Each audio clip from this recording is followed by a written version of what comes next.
Hello everyone and welcome to the channel. In this video, I will show you exactly how to download Instagram Reel videos. To start, open your Instagram app on your mobile device. Next, find the reel you want to download and tap on it to open.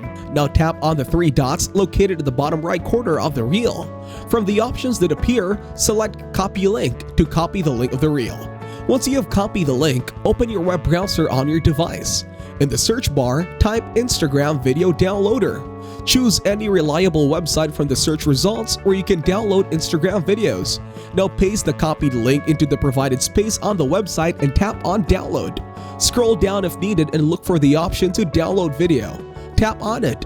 Confirm your download by tapping on Download again. Once the download is complete, navigate to your device's Downloads folder. There you will find the Instagram Reel video you just downloaded. You can now play it and save it to your device for later viewing. Thank you everyone for watching. Hope you got some value. Make sure to like the video and subscribe to our channel. Leave a comment down below. See you in the next one.